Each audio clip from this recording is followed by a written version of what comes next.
Pemirsa, sebagian warga perbatasan Kalimantan Barat memilih untuk menjadi warga Malaysia untuk mendapatkan penghidupan yang lebih baik. Sementara itu di Papua, sebagian warga negara Papua New Guinea lebih memilih hidup di wilayah Indonesia yang lebih makmur.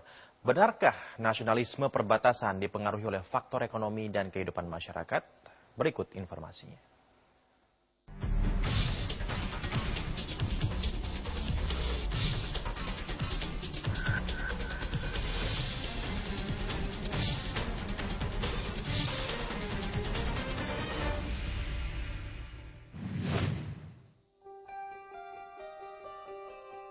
Inilah Kampung Mongkos Serian, Sarawak, Malaysia. Di kampung ini tinggal lebih dari 2.500 warga negara Indonesia keturunan.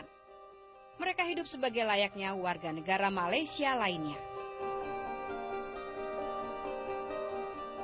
Perkampungan Mongkos ini adalah daerah perbatasan di kawasan Serian, Sarawak, Malaysia dengan Indonesia, di mana di kampung Mongkos ini hanya berjarak 2,5 km menuju desa Segumun, Entikong, Kalimantan Barat.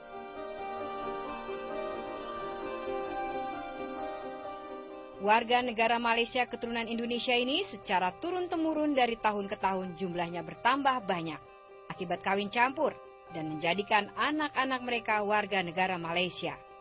Mengganti warga negara Indonesia menjadi warga negara Malaysia juga didorong karena ingin mendapatkan kehidupan yang lebih baik dari kehidupan mereka di wilayah Indonesia, di samping fasilitas yang lebih dari pemerintah Malaysia. Kenyataannya, partisipasi warga negara Indonesia keturunan di Malaysia terhadap pemerintah Malaysia pun cukup besar. 80% lebih warga negara Indonesia yang telah berganti kewarganegaraan ini menjadi pendukung partai pemerintah dalam pemilu Malaysia lalu. Warga masyarakat yang ada di perbatasan, khususnya warga masyarakat kita yang ada di perbatasan, untuk jangan sampai ketergantungan kegiatan sosial ekonominya dengan warga masyarakat tetangga lah.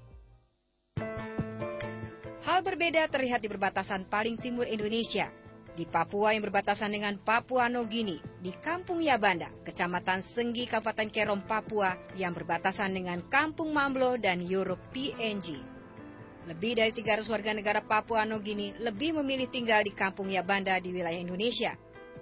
Selain mudah untuk mendapatkan bahan-bahan sembako dan mendapatkan kehidupan ekonomi yang lebih layak, tinggal di Indonesia juga menjadikan anak-anak Papua New Guinea lebih mendapatkan pendidikan yang baik dan layak di sekolah Indonesia.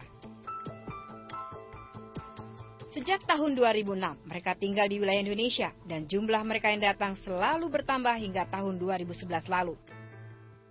Dan selama 2 tahun terakhir jumlah mereka kembali menurun sejak pemerintah Indonesia memperketat keberadaan mereka karena masalah kartu penduduk atau kartu pelintas batas. Mereka tinggal di wilayah Indonesia tanpa identitas warga negara Indonesia yang jelas. Sementara sekitar 500 warga negara Indonesia di Kampung Yabanda menyatakan kehidupan mereka tidak terganggu dengan kedatangan warga Papua New Guinea yang membuat perkampungan baru di wilayah Indonesia dan menjadikan mereka sebagai saudara.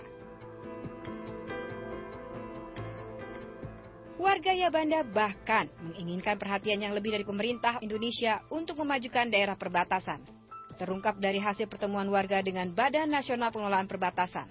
Warga asli Yabanda menginginkan masuknya transmigrasi asal Pulau Jawa untuk memajukan daerah mereka. Kami memang dari tahun ke tahun saya sudah minta transmigrasi. Tapi belum ya, makanya tadi saya masukkan karena permintaan masyarakat harus ada transmigrasi supaya cepat ada perubahan sama dengan Indonesia yang lain. Orang Jawa yang datang tambah sini karena kita di sini penduduknya kurang, cuma lewat mereka mungkin banyak penduduk, mungkin pembangunan bisa cepat maju itu tujuan Bapak.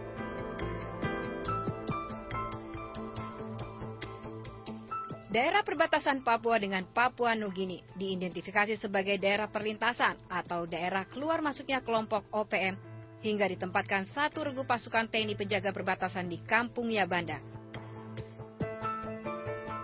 Dari perbatasan Kalimantan Barat dan Papua, Desi Fitriani, Cahya Sunandar, Pandiansa, Metro TV.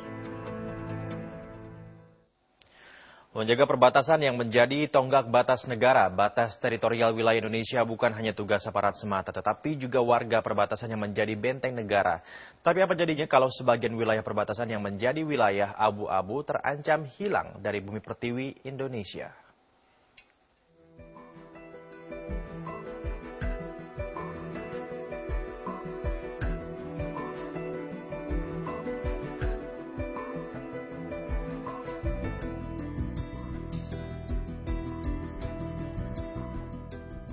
Penjagaan perbatasan Indonesia dengan negara tetangga, dengan Malaysia dan Papua Nugini menjaga daerah teritorial Indonesia dari Sabang Merauke, dari Miangas sampai Pulau Rote.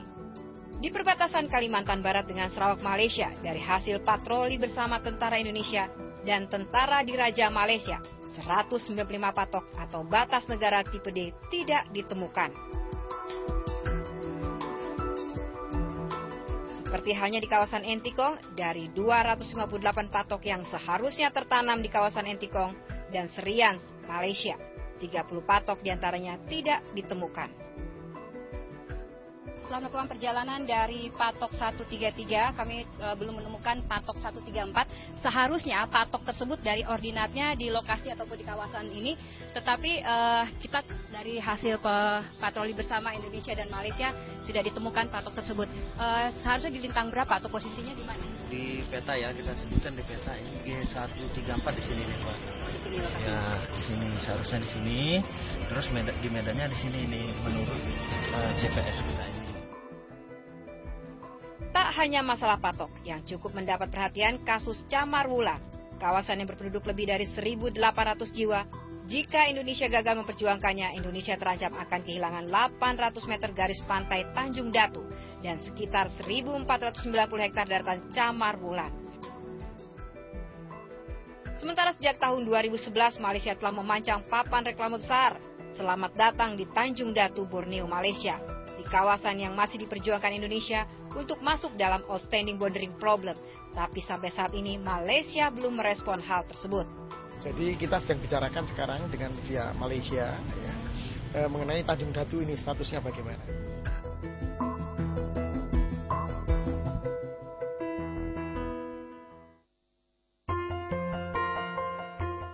Selain berpotensi sebagai tempat wisata, pantai Tanjung Datu hingga kawasan Gosong Niger diprediksi sebagai kawasan laut dengan kandungan timah, minyak, dan gas.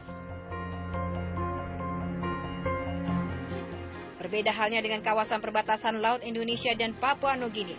Perbatasan paling timur dan selatan Indonesia, dari hasil tim survei Badan Nasional Pengelolaan Perbatasan, 2 lampu mercusuar Indonesia masih berada di kawasan perairan Indonesia, atau sekitar 40 meter di dalam kawasan batas laut Indonesia. Sementara pernyataan Kolonel Dominic, Komandan Army Papua Nugini tentang adanya dermaga militer ternyata hanya titian kapal atau tambatan kapal. Tambatan kapal ini berada di perbatasan wilayah Papua Nugini atau sekitar 50 meter dari patok MM14B karena kondisi laut dangkal yang sulit untuk menambatkannya di perairan Indonesia. Sudah dibangun sejak 2011 dan sudah dibicarakan di tingkat lapangan ya, antara Satgas Pantas Republik Indonesia di wilayah eksplorasi dengan imigrasi, kantor imigrasi, kemudian juga kepolisian di tingkat provinsi maupun kecamatan Daru. Sekitar 100 meter dari tambatan perahu terdapat pos penjagaan terluar Angkatan Laut Indonesia, menjaga daerah perbatasan di wilayah segitiga Indonesia, Papua Nugini, dan Australia. Perbatasan inilah yang membatasi antara wilayah Indonesia di Merauke dengan Papua Nugini. Dari kawasan perbatasan Indonesia dan Papua Nugini, Desi Fitriani, Pandiasa melaporkan.